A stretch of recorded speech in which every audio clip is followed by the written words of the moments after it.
queridos, pastor Arthur vai trazer a palavra nessa manhã para as nossas vidas, para o nosso coração.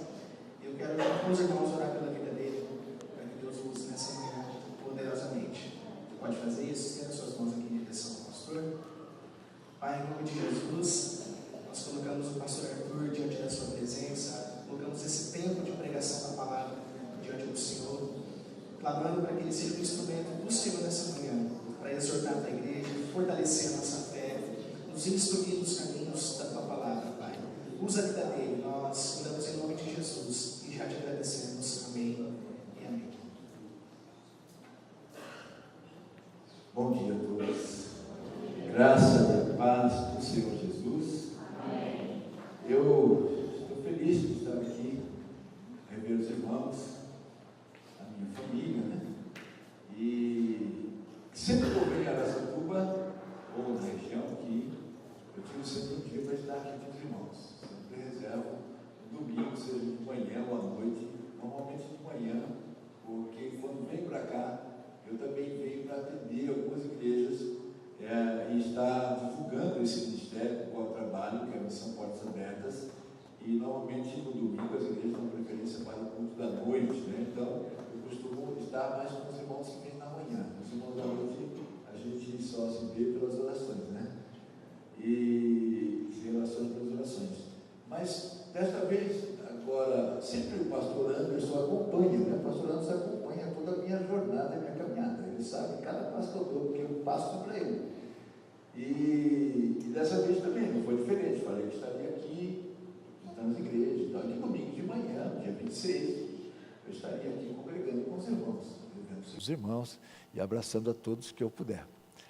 E na quinta-feira, acho que na quinta-feira ele me disse: Arthur, nós temos uma conferência de mulheres, você vai estar na igreja, você não ministraria para nós? Eu falei: pastor Anderson, na quinta-feira, tá bom, falei, vamos ver, né, o senhor tem um tema? Nós temos o tema, esse é o mês da família, nós temos o tema da família. Falei: que bom, pastor, tudo bem, me passa tudo direitinho para eu estudar e ver se eu consigo, né, buscar de Deus uma revelação para essa palavra, né, já que o senhor que teve a revelação dele, né, mas eu vou tentar aqui entrar nessa revelação do senhor aí, vou ver o que Deus tem para mim também. E foi assim, irmãos. E eu, então, nessa manhã, eu quero ministrar a vocês sobre a palavra que vocês estão já aqui ouvindo, né, sobre a família, mas também disse ao pastor Anderson: pastor, poderia inserir nesta palavra, né, um pouco das histórias de famílias nossas, né, que vivem em contextos diferentes do nosso, que vivem em perseguição, né, e mostrar alguma coisa? Ele: Arthur, fique à vontade, fique à vontade. Você, e o pai dele, quando cheguei aqui, disse a mesma coisa: Arthur, fique à vontade, você aqui é a sua casa. Falei: tá bom. Então, me deixei à vontade, já, quando cheguei, já procurei a Jéssica ali, já montamos ali o PowerPoint, já está aqui, né? E esse é o PowerPoint que o pastor Anderson, então, me passou. Irmãos,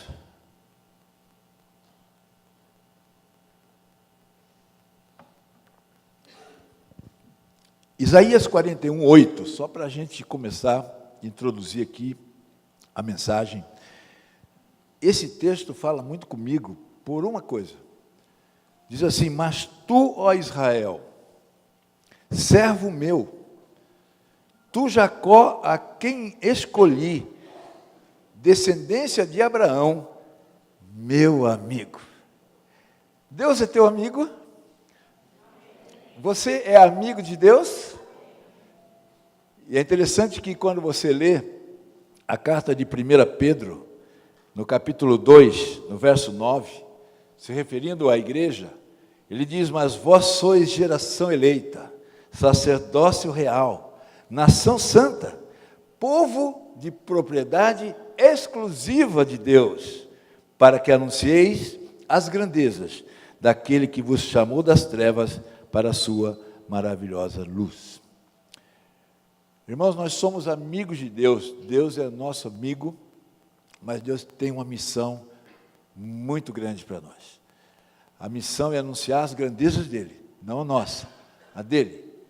Nós somos tirados de um mundo perdido para que vivêssemos na sua luz e fôssemos luz do mundo, sal da terra e luz do mundo, anunciando a Cristo por onde andarmos. E nós entendemos muito bem que desde o início da Bíblia, a palavra nos ensina que a família foi a primeira instituição que Deus formou. O próprio Deus formou a família, essa instituição família. Começou com a família e continua com a família.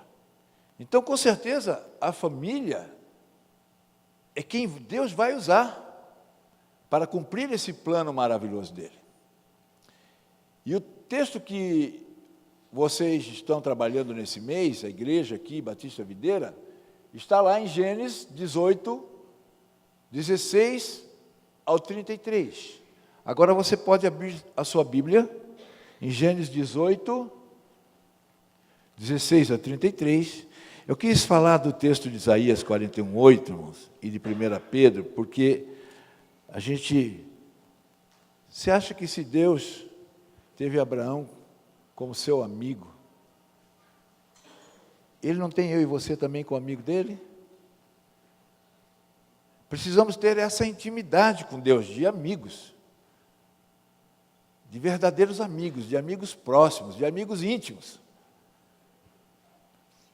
para que o nosso relacionamento com Ele seja um relacionamento em que a gente consiga ver, consiga entender tudo aquilo que Ele quer nos mostrar, porque Deus mostra a nós o que Ele vai fazer e o que Ele quer que nós façamos. Então, é necessário e é importante demais eu buscar esse relacionamento de intimidade com Deus. Sem esse relacionamento vai ficar difícil eu caminhar como igreja ou mesmo como família. Como famílias amigas de Deus. E também como famílias amigas de Deus, intercessora. Precisamos saber pelo que interceder. Quem vai nos dizer é o próprio Deus. Lógico que é através das próprias circunstâncias da vida. Mas nós vamos ter esse discernimento se tivermos essa aproximação, esse relacionamento de profunda intimidade com o Senhor, irmãos. Profunda intimidade com o Senhor. E não depende de Deus, isso depende de nós. Depende de mim e de você.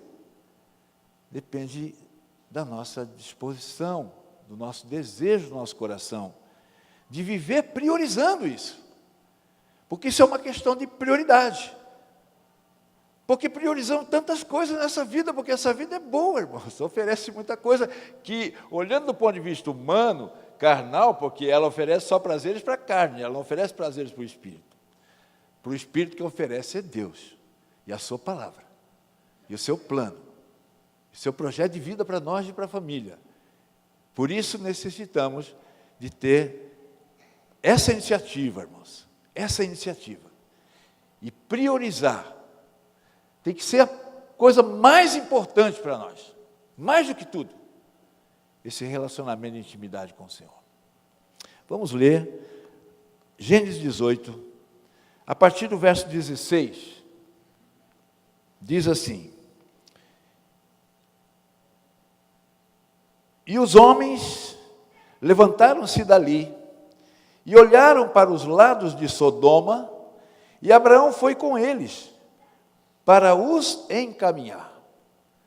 Então o Senhor disse: esconderei de Abraão o que faço, visto que ele certamente virá a ser uma nação grande e poderosa, e por meio dele todas as nações da terra serão abençoadas?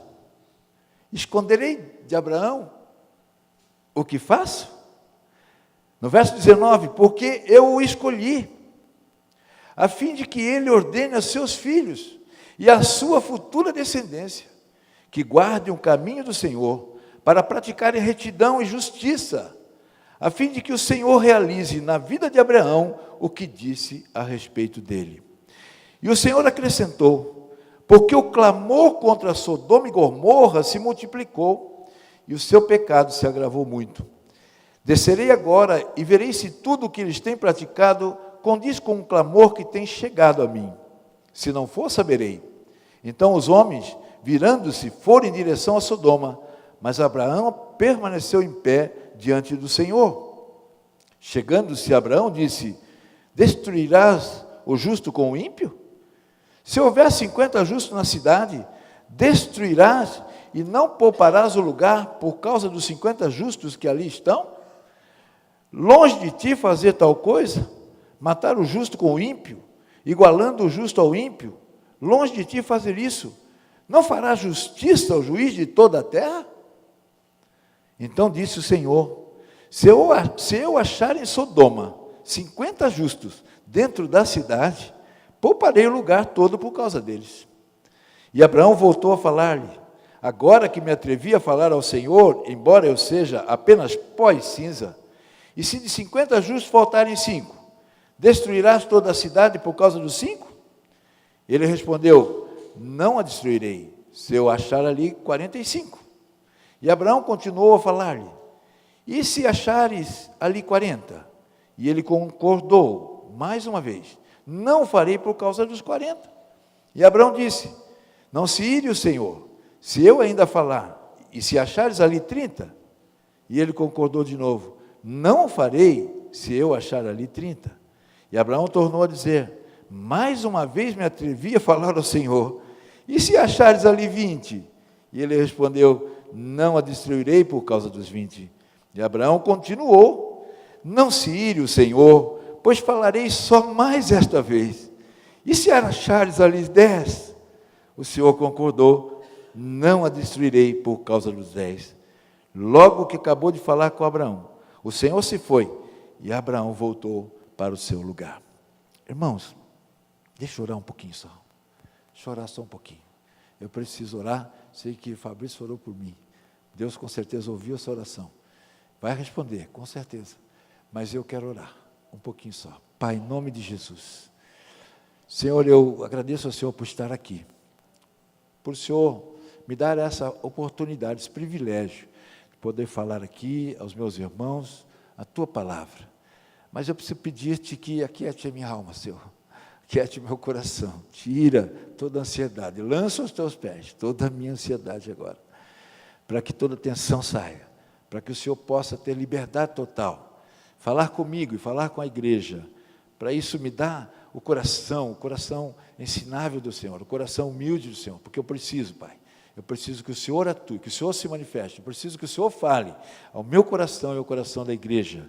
E o Senhor sabe das minhas limitações, o Senhor sabe das minhas dificuldades, o Senhor sabe o quanto também, ó Deus, preciso do Senhor para tudo. O Senhor sabe o quanto a minha dependência do Senhor é total, é 100%, principalmente agora, em que tenho essa responsabilidade de pregar a Tua palavra, em nome de Jesus. Amém. Irmãos, duas coisas a gente vê nesse texto. Primeiro, que Deus anuncia a destruição de Sodoma e Gomorra. E depois, nós vemos que Abraão intercede a Deus em favor de Sodoma. Esses são os dois pontos chaves que estão aqui nessa parte de Gênesis, do capítulo 18, a partir do verso 16. Deus anuncia a destruição de Sodoma e Gomorra. Por quê? Deus é um tirano? Um Deus tirano? Vai destruir toda uma cidade? Aquela cidade não merecia, talvez, que Deus fizesse isso? A gente vê aqui algo muito importante quando Deus, de uma forma, sobrenatural, ele e mais 2 anjos, a gente sabe que aqui é uma teofonia, que aqui Deus está ali presente, Ele próprio, quando aparecem os anjos a Abraão, e a gente sabe muito bem que Deus revela a Abraão aqui, como lemos no texto, que Ele não quis e nem deixaria Abraão sem saber o que ele ia fazer. Ele falou: não posso deixar Abraão sem saber, eu quero colocá-lo a par de tudo aquilo que eu estarei fazendo agora em Sodoma. Mas tinha também aqui um propósito de Deus, além de um plano tremendo, de um plano único, de um plano singular, de um plano soberano de Deus, que Ele faria através da vida de Abraão, né, Abraão seria uma bênção, né, através de Abraão todas as famílias da terra seriam abençoadas, um plano soberano de Deus, um plano tremendo. Deus tinha isso já para Abraão, né, mas ele também tinha um propósito didático para a vida de Abraão e para toda a sua descendência.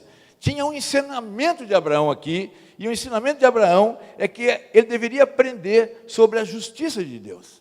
Deus é um Deus de amor, irmãos. Hoje o mundo vive, e mesmo aqueles que não são cristãos, veem Deus como um Deus de amor, muitos deles, e se pegam isso como base para viver da forma que querem, que quiserem, porque Deus é amor, Deus vai me amar como eu sou. Tanto é que isso está dando abertura para muita gente, né, viver até dentro da igreja da maneira que quer, porque Deus é amor. Mas se esquecem que Deus também é justiça. Deus não vai deixar o pecado ir muito longe, mas a impressão que a gente tem é que parece que Ele está deixando, né? Parece que Ele está deixando. E naquele tempo, vocês sabem que desde Noé, coisa terrível, quando Deus termina com tudo, salvando só a família de Noé, o mundo estava um caos. Aí depois você vai ver aqui essa situação em que Deus resolve destruir Sodoma e Gomorra e as cidades circunvizinhas. É uma situação que está acontecendo ali, muito terrível, mas a gente vê algo aqui muito interessante, como Deus cuida de todas as coisas. Deus tem um cuidado especial por todas as coisas. E Ele julga Sodoma e Gomorra. E Ele condena mesmo Sodoma e Gomorra. Porque o pecado de Sodoma e Gomorra estava insuportável. Se multiplicava demasiadamente. Estava incontrolável. Não dava mais para Deus suportar. E Ele toma essa decisão. Imagina. Sodoma estava vivendo em grande depravação sexual. Sodoma abusava dos pobres e dos desprotegidos. Sodoma tinha uma arrogância muito grande e faltava ali a hospitalidade. Sodoma estava vivendo, irmãos, uma condição terrível.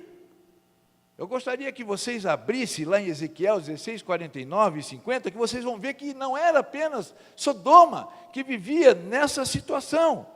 Ezequiel 16, 49 e 50. Talvez você tenha lido bastante a Bíblia, mas talvez não tenha parado para ver aqui que Jerusalém e Samaria viviam pior do que Sodoma. Jerusalém, a cidade de Davi. A cidade de Davi, escolhida por Deus,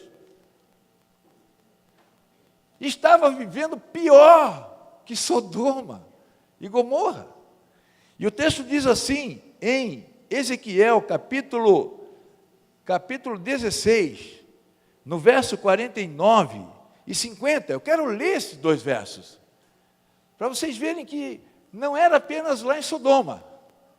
A situação estava terrível no mundo.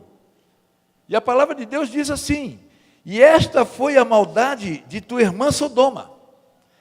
Ela e suas filhas eram orgulhosas, tiveram fartura de provisão e prosperidade despreocupada, mas nunca ajudaram o pobre necessitado. Elas também se tornaram arrogantes e praticaram abominação diante de mim. Por essa razão, ao ver isso, eu as tirei do seu lugar. Nós vamos ver também em Judas, capítulo 7, vai lá em Judas, só tem o 7, né? Vamos lá em Judas, só tem um capítulo, né? Judas, só tem um capítulo, versículo 7, perdão. Judas, verso 7, só tem um capítulo. Antes do Apocalipse, o último livro. Em Judas, irmãos, a palavra de Deus diz assim, no verso 7...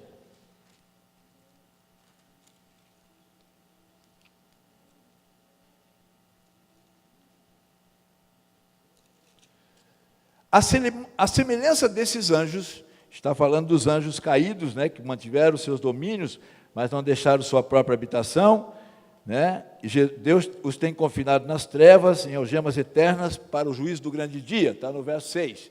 Então ele diz, a semelhança desses anjos, Sodoma e Gomorra e as cidades circunvizinhas que praticaram imoralidade e relações sexuais contra a natureza foram postas como exemplo, sofrendo a pena do fogo eterno. Foram postas como exemplo. Irmãos, o clamor que denunciava essas injustiças que ocorriam naquelas terras havia chegado ao juiz de toda a terra.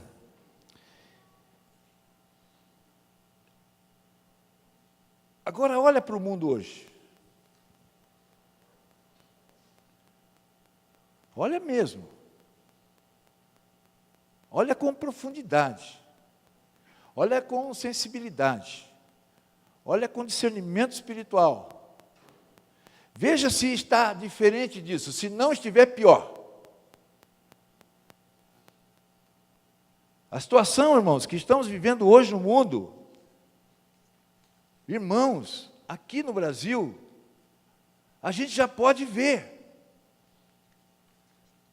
Sem contar países que estão distantes de nós, e mesmo o mundo estando conectado, a gente parece que está meio desligado de tudo o que está acontecendo no mundo.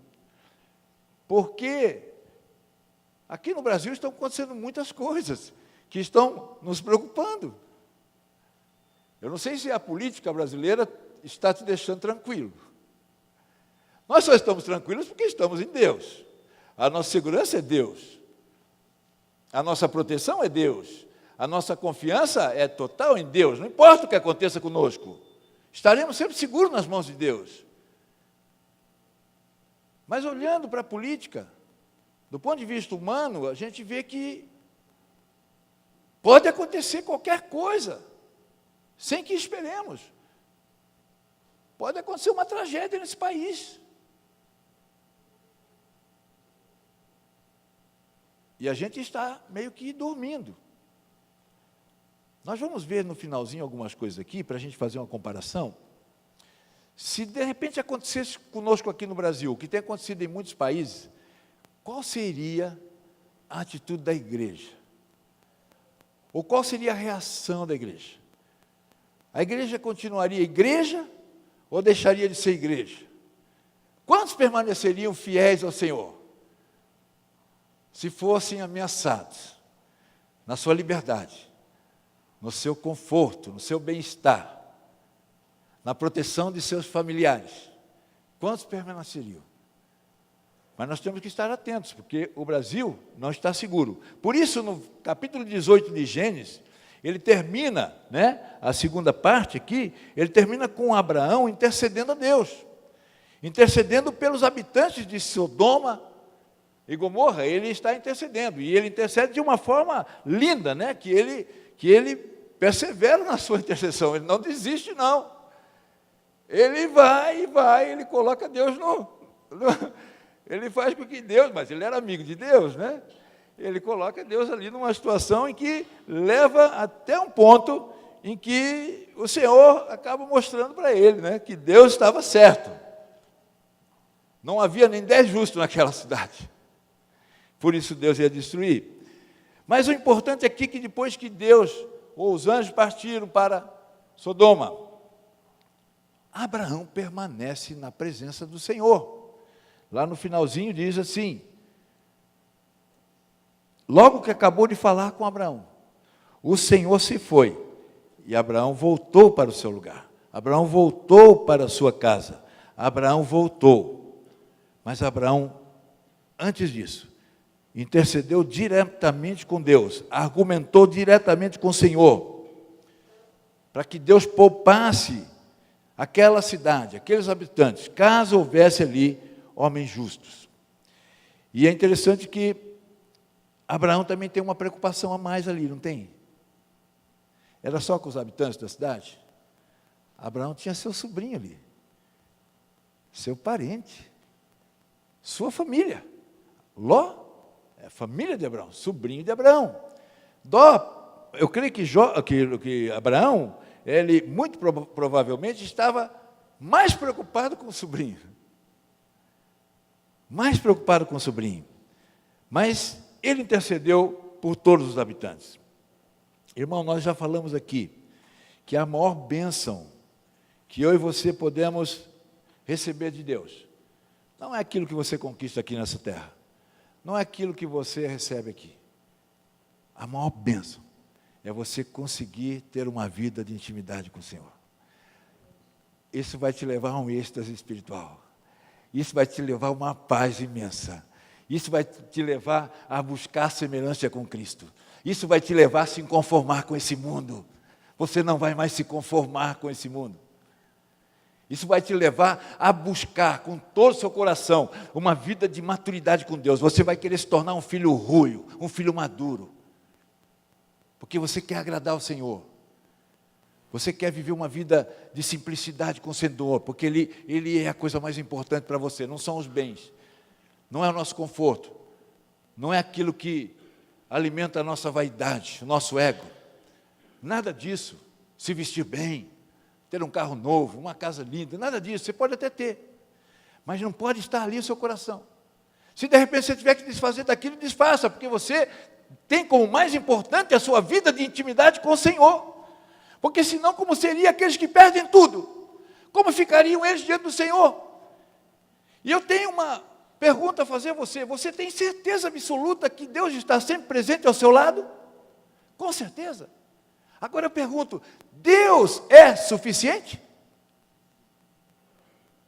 Você só vai saber se perder tudo. Enquanto tiver tudo, você não vai saber se Deus é suficiente. Você viu como é importante se relacionar com os cristãos que sofrem perseguição e perdem tudo? Você não está perdendo, eles estão, mas você se relaciona com eles. E você vai viver como uma família verdadeira de Deus. Em gratidão a Deus até, por gratidão a Deus, que não permite que você perca tudo.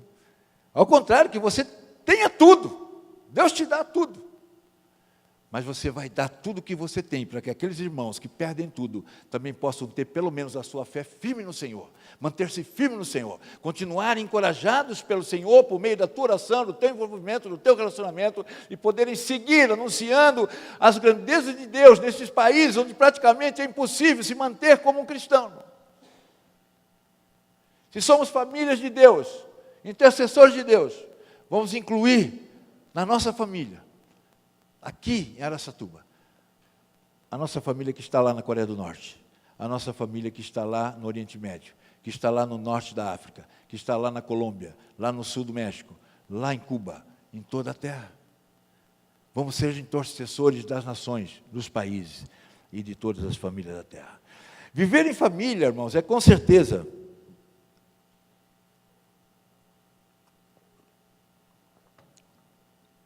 ter que administrar dificuldades. Quando a gente faz um casamento, né? Ontem eu realizei um casamento, né? Você fala para eles lá, tem que ser fiéis na riqueza e na pobreza, né?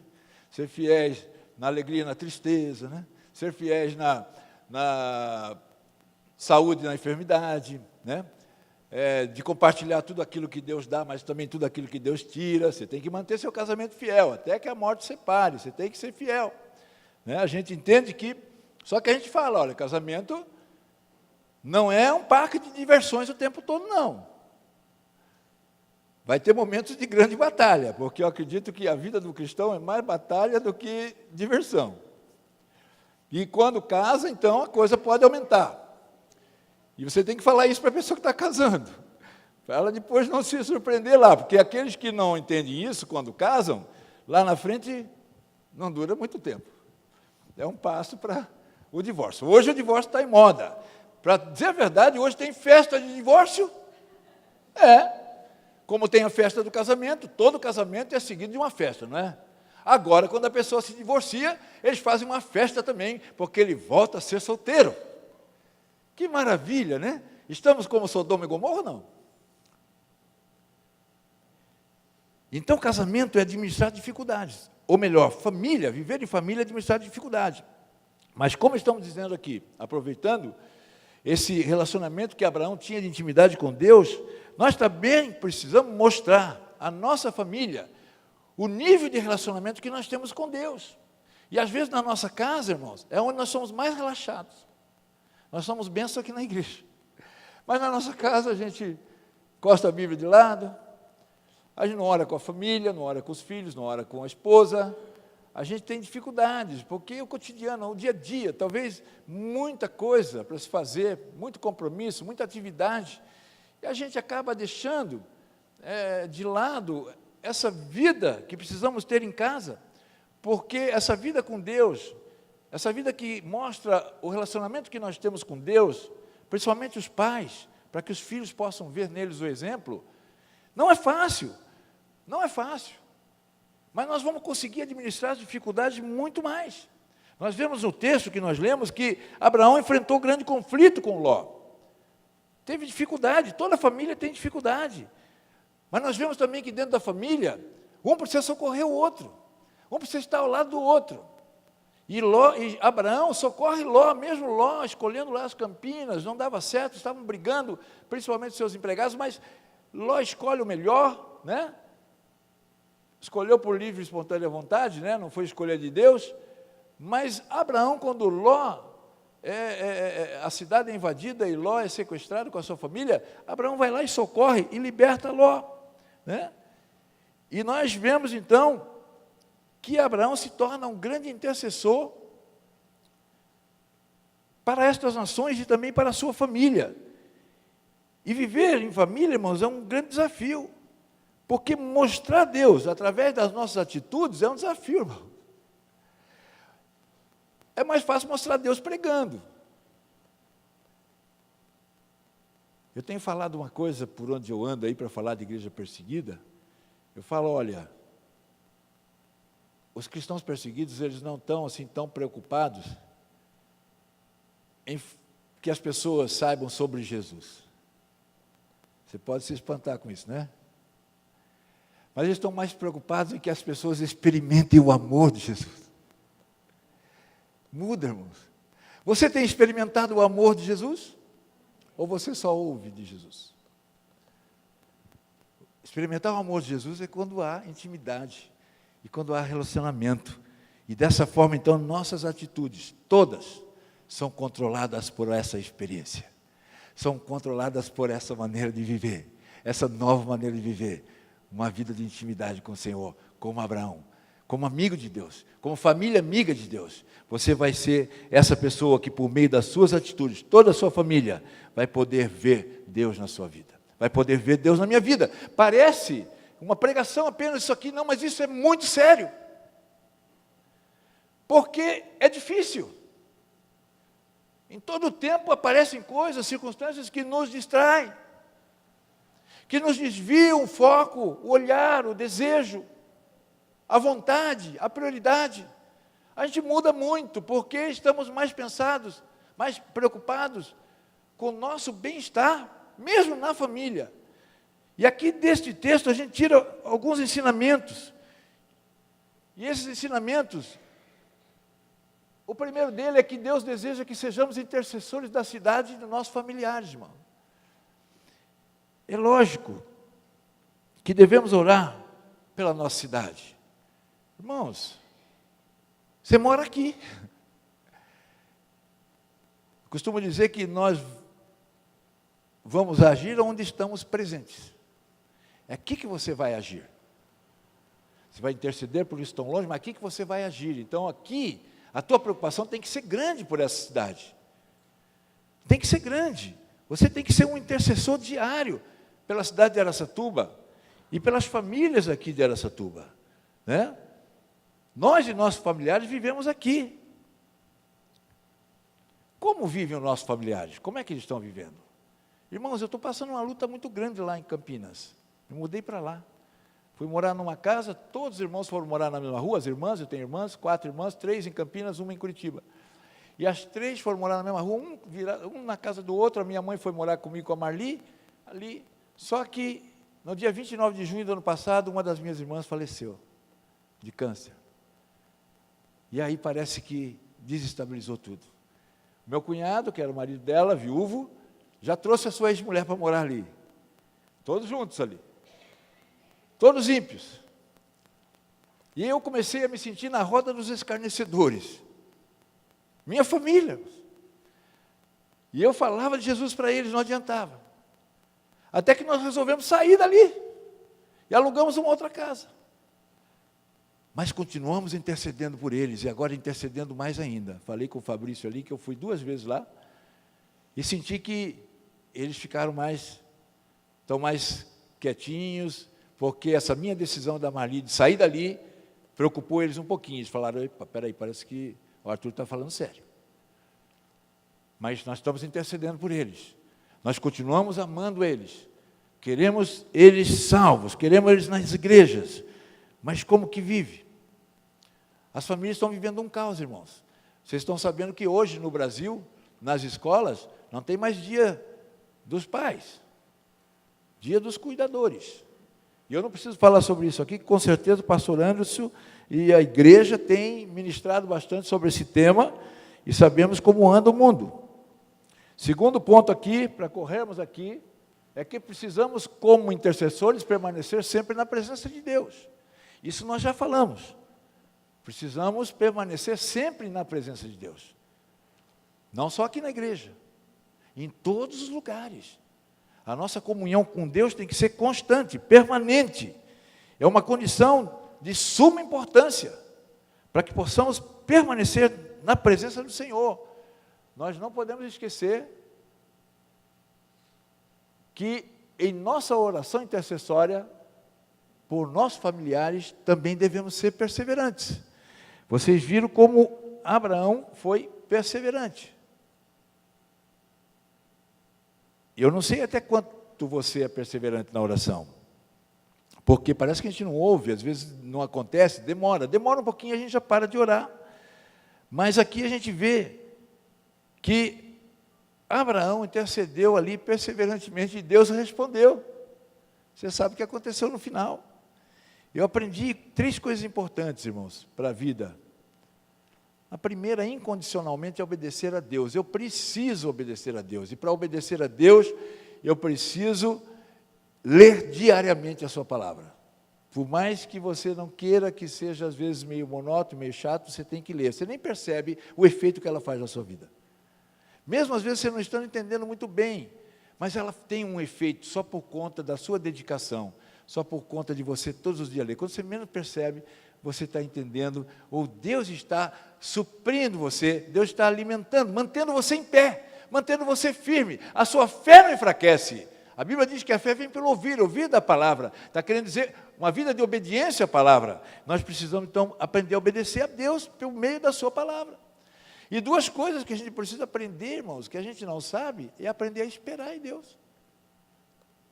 Porque se aprendermos a esperar em Deus, aí então vamos ser perseverantes. Porque enquanto não obedecermos a Deus e não aprendemos a esperar em Deus, jamais seremos perseverantes. Não tem obediência e não tem espera. E muitas vezes, irmãos, Deus quer nos provar. E quer nos provar para ver simplesmente essa marca da perseverança em nós. Irmãos, Deus trabalha conosco de uma forma muito linda, irmãos. Muito linda. Ele usa tudo. Todas as circunstâncias, todos os nossos sentimentos, todas as nossas decisões. Ele usa tudo. Mas o importante é que sabemos que Ele quer nos provar para que sejamos perseverantes. Porque dessa forma nós podemos ser realmente enriquecidos na nossa fé, na nossa vida cristã, e podemos ter uma vida de intimidade com o Senhor, sendo intercessores. No 4º ponto, estou correndo aqui, esse texto o pastor me deu essa quinta-feira, viu, irmãos? Nem desenvolvi muito. Eu estou pedindo para que os irmãos compreendam, que está muito bem explicado aqui também. Em nossas orações intercessórias por nossos familiares, devemos descansar em Deus, sabendo que Ele tem o melhor para nossos queridos. Irmão, descansar em Deus é outro ponto importante, que às vezes a gente não consegue. Salmo 37:5 diz, entrega teu caminho ao Senhor, confia nele e o mais Ele fará. A gente vive de acordo com esse Salmo, nós temos que aprender, assim como Abraão, que depois de ter falado com Deus, e Deus partiu, Abraão voltou para sua casa. Abraão não voltou triste de cabeça baixa, Abraão voltou tranquilo, esperando tranquilamente em sua casa Deus responder. E Deus, com certeza, iria responder e fazer o melhor. Porque para nós é importante que Deus responda conforme a vontade dEle, porque a vontade dEle é a melhor. Por isso é importante que a gente experimente qual é a boa, perfeita e agradável vontade de Deus. Nós precisamos experimentar, como está lá em Romanos 12. Qual é a perfeita, boa e agradável vontade de Deus? E só vamos experimentar se fizermos como Abraão. E entender que o Salmo 37:5 é um salmo para ser vivido, irmãos. E a conclusão desta pregação, e eu vou entrar rapidamente aqui em algo que eu quero mostrar, é a resposta que Deus deu a Abraão, né? Que está no capítulo seguinte, quando Ló é milagrosamente salvo da destruição total daquela cidade. Deus sempre responde nossas orações, de acordo com a vontade dEle. Então, que aprendamos, irmãos, com essa passagem sobre a vida de Abraão, neste mês da família. Famílias amigas de Deus, que intercedem pelas cidades, pelos pais, e acima de tudo, pelos familiares que estão precisando de uma intervenção especial de Deus em suas vidas. A Bíblia, em Efésios 2:19, diz que nós somos concidadãos dos santos e membros da família de Deus, uma família que abrange toda a terra, tanto que em Gálatas 6:10, a Bíblia diz que enquanto temos oportunidade, façamos o bem a todos, principalmente aos da família da fé. E eu gosto de usar o texto de Efésios 4:16, onde a Bíblia diz assim, Paulo diz assim, sob a direção dele, todo o corpo se ajusta perfeitamente. Eu vou mudar aqui, sob a direção dele, toda a família se ajusta perfeitamente. Sob a direção dele, cada um dos membros auxilia os outros membros. Auxilia aqui é realmente, literalmente, ajudar, socorrer, acudir, proteger, fortalecer, encorajar, estar juntos, amar, perdoar. E aqui eu digo, irmãos, que cada membro da família auxilia os outros membros da família. Nem sempre é assim. De tal modo que todo o corpo, ou de tal modo que toda a família seja saudável e cresça em amor. É esse o propósito de Deus, para sermos amigas, famílias amigas de Deus, intercessoras de Deus, temos que tornarmos essa família bem ajustada, essa família que um auxilia o outro, essa família que por conta disso se torna uma família saudável e uma família que cresce em amor. Eu quero mostrar para vocês aqui uma família do Egito. Essa irmã, ela simplesmente tem a sua família, esses 3 filhinhos pequenos. E o que aconteceu com ela? O pai desta família foi morto por extremistas islâmicos ao se recusar a trocar a fé cristã pelo Islã. Como fica esta família agora? Será que nós devemos interceder por essa família? Ela faz parte da nossa família? Somos a família de Deus? E o marido foi morto, por quê? Porque ele foi identificado com Cristo. Quando um cristão está sendo perseguido, irmãos, nunca se esqueçam disso, é o próprio Cristo que está sendo perseguido. Saulo, Saulo, por que me persegues? Quem és tu, Senhor? Eu sou Jesus. A quem você persegue? Irmãos, isso é muito profundo, irmãos. Meu Deus, milhares de cristãos, de irmãos nossos, de famílias nossas, estão sofrendo tanto, sendo perseguidos. Entendemos que é o próprio Jesus que está sendo perseguido, e aquele que morreu por nós, aquele que deu a sua vida por nós, que se entregou a si mesmo por nós, merece que nos unamos, que estejamos, nos tornemos intercessores destas famílias, como a família desta viúva aqui no Egito. Será que Jesus merece que a gente interceda pelo pastor Eduardo Garcia? A foto estendeu aqui um pouquinho, mas não tem problema, esse pastor do México teve seu filho morto e a sua filha sequestrada pelo crime organizado por causa da sua fé, 2008 e 2011. Só que no dia 8 de junho de 2018, porque ele não parou de entregar Bíblias nas praças da cidade de Juárez, do México, mesmo depois do seu filho morto, mesmo depois da sua filha Griselda sequestrada e abusada, ele próprio foi assassinado. No México, irmãos, eu viajei agora com o Carlos Rodrigues, diretor da Portas Abertas no México, diretor de campo. Então, ele faz o trabalho no campo. Portas Abertas tem bases de desenvolvimento, como essa do Brasil, que só mobiliza a igreja, faz captação de recursos para investir nos projetos de campo, mas em países onde há perseguição, as bases são de campo. Então, lá eles levantam as necessidades para que possam receber ajuda, principalmente a oração da família da fé. E aí, este irmão Carlos Rodrigues vai para os campos e vai ver como é que está a perseguição. Então, ele tem esse trabalho lá no México especificamente. E a perseguição no México começou no estado de Chiapas, no sul do México. E agora já está no estado de Oaxaca, de Jalisco, e já está alcançando o estado de Hidalgo. Já são 4 estados no México que estão sofrendo perseguição. Um país estritamente católico, rigidamente católico.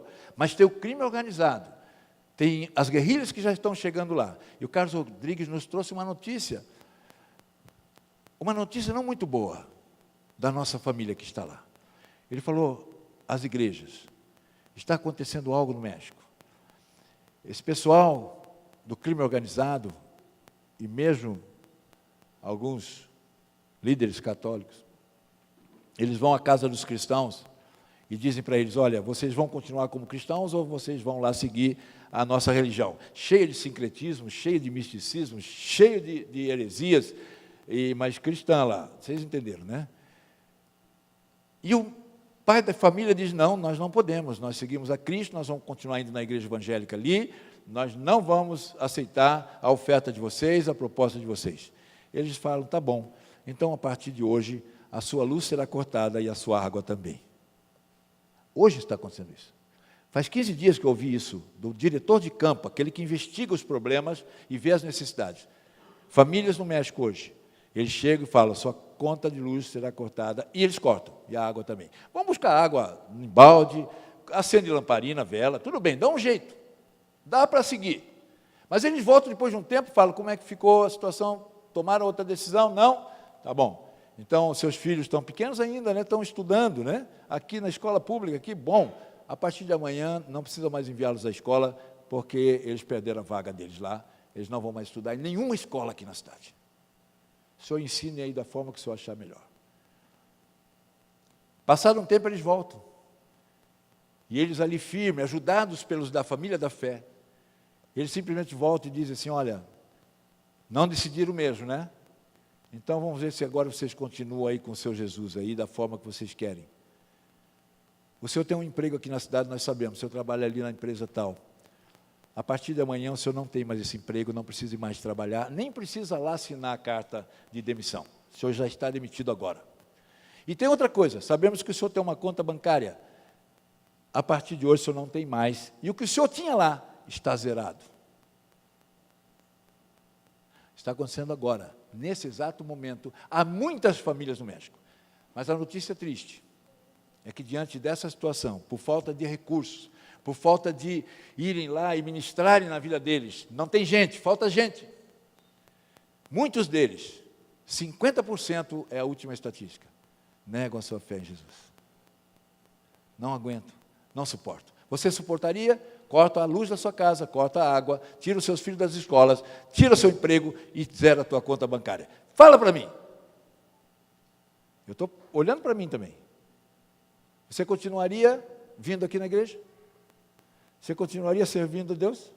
A não ser que a igreja, a família da fé se una e dê a você esse suporte. E dê a você essa condição mínima, necessária, para você continuar servindo ao Senhor. Olha a importância de você se envolver com estes cristãos. Aqui você vai ver também esta irmã, não sei como é que está meu tempo lá.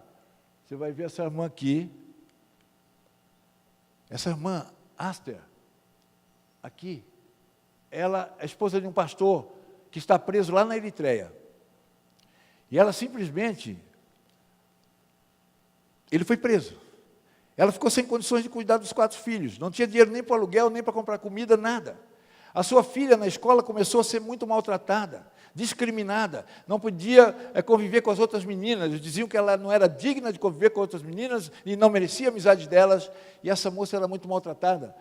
Mas ela chegava em casa e a mãe disse que ela é uma alegria viva para a mãe dela. Porque ela dizia para a mãe preocupada, e ela dizia, mãe, fica tranquila, Deus não vai me decepcionar não, estou pronta para segui-lo até a morte. E a mãe recebe uma alegria viva. A mãe diz que vê a manifestação da graça de Deus por meio da manifestação, a manifestação da graça de Deus por meio da família da fé, porque a essa família tem gente lá apoiando e dando suporte. com o mínimo. E aí, eles vão vivendo, marido preso.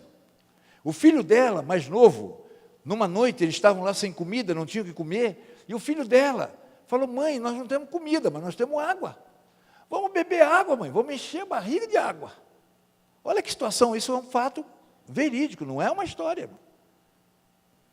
Aí diz que eles tomaram água até ficar. Você já tomou água até não aguentar mais tomar água? Às vezes vai ter que fazer um exame, né? Eu já tomei, vou ter que fazer um exame, tomar água, e tem que tomar, e tem que tomar, e tem que tomar. Chega uma hora que eu começo a ficar tonto, passo mal. Mas diz que eles louvavam a Deus, eles falavam: mãe, vamos cantar, vamos louvar a Deus, e vamos tomar água, vamos dormir tranquilo, de barriga cheia. E esse menino é a alegria dessa mãe, como essa filha é a alegria dessa mãe, e fortalece ela, e a família da fé que está ali, que socorre eles, faz com que eles permaneçam firmes. Muito mais, ela diz, quando eu escuto meus filhos dizerem assim: mãe, não se preocupe, para a gente tudo bem ter perdido tudo, não tem problema, Deus ainda vai tirar o papai de lá, Ele vai estar com a gente ainda. Mas mãe, presta atenção numa coisa, eu acho que Deus está nos levando a um outro nível de glória, mãe, vamos perceber isso, Deus está nos levando a um outro nível de glória. A gente não percebe que às vezes Deus permite sofrimento, mas Ele quer, na intimidade que Ele tem com a gente, entender que naquele momento, dependendo da sua reação, se for uma reação de gratidão a Deus, de felicidade, você vai se sentir em outro nível. É verdade, experimente isso, irmãos. Experimente isso. Essa irmã, estive agora, o mês passado, viajando com ela. Riaú, norte-coreana, ficou presa no campo de trabalho forçado. Na verdade, foi presa mais de 10 vezes. Conseguiu fugir 2 vezes para a China, foi deportada 2 vezes. A última vez conseguiu fugir, conseguiu chegar na Coreia do Sul. 3 filhas dela conseguiram fugir também, estão na Coreia do Sul. Um filho ainda está lá na Coreia do Norte. A Coreia do Norte é uma prisão, a nação é uma prisão. O marido foi morto, desnutrido, pele e osso, dentro de um campo de trabalho forçado, porque era cristão. A filha dela, uma das filhas, morreu de fome, 3 conseguiram fugir. Eles eram 5 filhos. E um está lá ainda na Coreia do Norte. E ela esteve aqui no Brasil agora, segunda vez, e ela disse uma coisa que eu quero dizer para vocês. Aqui ela está na administração, numa igreja, nós estamos juntos lá, e aqui ela está no aeroporto de Guarulhos, São Paulo, chorando. 1,5 metro de altura. E ela dizia simplesmente assim, não sei se eu estou passando horário, será? Ela simplesmente dizia assim, chorando ali: eu acho que Deus tem preferência pelo Brasil. Segunda vez que ela veio aqui, porque Deus dá tudo para o Brasil, vocês têm tudo. Mas ela não disse isso com tristeza, ela chorava porque ela ia embora do Brasil, ela queria ficar aqui, mas não podia. Ela foi escoltada da Coreia do Sul até Londres, e foi uma equipe do Brasil buscá-la para escoltá-la de Londres ao Brasil. Depois foi levada com escolta até Londres, e de Londres com escolta até a Coreia do Sul, porque ela é caçada por Kim Jong-un da Coreia do Norte. Se encontrar, ela leva de novo ela para lá. E ela não queria voltar para a Coreia do Sul, ela está tão pertinho ali. Mas o que ela diz para nós? Ela diz para nós simplesmente, irmãos, que Deus tem preferência por vocês, mas nós ficamos felizes por isso, porque vocês são nossa família, e vocês vão orar por nós, vocês vão interceder por nós, e isso vai nos fortalecer, vai nos ajudar a enfrentar a perseguição que a gente sofre lá, sem negar a fé em Jesus. Olha que entendimento que ela teve, Então hoje eu vou desafiar você a se engajar. Você que ainda não recebe a revista Portas Abertas, não deixe passar essa oportunidade. Preencha ali, tenho fichas ali, preenche, me entrega ali. Talvez você fale assim: o almoço. Irmãos, tem irmãos em países lá, que para eles irem uma vez no domingo, no Oriente Médio, numa igreja, porque na cidade dele não tem nenhuma igreja, a próxima igreja para ele ir, ele vai uma vez por domingo com a família toda, fica a 300 quilômetros dali. Eles vão numa estrada de terra de ônibus, felizes, cantando e louvando a Deus, porque eu tenho a oportunidade de uma igreja. Às vezes aqui a gente fala: não posso atrasar 15 minutos, 20 minutos, porque meu almoço é sagradamente tal hora. Irmãos, são nossas famílias, é a família de Deus, e a gente precisa que você interceda, que você doe, que você encoraje, porque encorajando esses irmãos, você também será encorajado. Então não deixe essa oportunidade, tem fichas ali, tem revista ali, eu vou dar a revista para vocês, pega a revista, quem não tem, quem estava recebendo não recebe mais, preenche de novo. Quem comprar qualquer coisa, um livrinho, seja R$10, vai ganhar 1 ano de presente a revista, porque para nós é importante que você receba notícias da sua família, que está longe. Não, aqui está perto, você está aqui, você deve ter a obrigação de interceder por ela, de auxiliá-la, de socorrê-la, de suprir, você está aqui do lado dela. Mas os que estão lá, você pode orar por ela, você precisa saber sobre eles. E eu corro o Brasil todo para falar isso para a igreja, que uma das maiores necessidades desses cristãos, onde a perseguição é extrema, é ter bases firmes na fé. Eles precisam ser fortalecidos na fé, precisam de Bíblias, precisam ser treinados, precisam ser curados dos seus traumas, precisam estar preparados para a perseguição, porque a perseguição é permanente lá, não para, continua sempre. E como família de Cristo, devemos nos edificar a nós mesmos. Edifica o corpo de Cristo se edifica, a família de Deus se edifica, você é edificado pela família. Então é importante, irmãos, que você entenda isso. Eu estou chegando aqui no final, quero mostrar para você, olha aqui, ó, todos os órfãos no norte da Nigéria, todas as crianças órfãs que estão num abrigo da Portas Abertas, apoiado, cuidado por Portas Abertas. E a frase que eu deixo aqui para vocês, e vou passar um vídeo de 2 minutos, posso? Encerro aqui. Esses são nossos irmãos, órfãos, perderam seus pais, mortos pelo grupo extremista Boko Haram, no norte da Nigéria.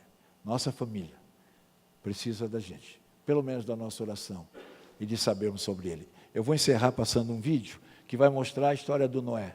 O Noé, do Iraque, um menino, ele foi, com a guerra do Iraque e da Síria, ele se tornou um refugiado junto com a sua família foi obrigada a fugir, e ficaram num campo de refugiados, mas agora Portas Abertas estão expulsando de lá o Estado Islâmico, né? Tanto é que na Síria ainda continua a guerra, mas também estão sendo expulsos, e o Iraque já está sendo reestruturado, está sendo reconstruído. Então, Portas Abertas já reconstruiu mais de 1.150 casas para cristãos que estão voltando, que estavam vivendo em campos de refugiados, sem condição nenhuma, agora estão voltando para suas próprias casas, que estão todas destruídas, mas que precisam ser reconstruídas. E a Portas Abertas está reconstruindo, e não é a Portas Abertas, é a igreja do Senhor, é a família de Deus que está reconstruindo essas casas para eles. Então, quero mostrar o testemunho rapidamente aqui do Noé para vocês.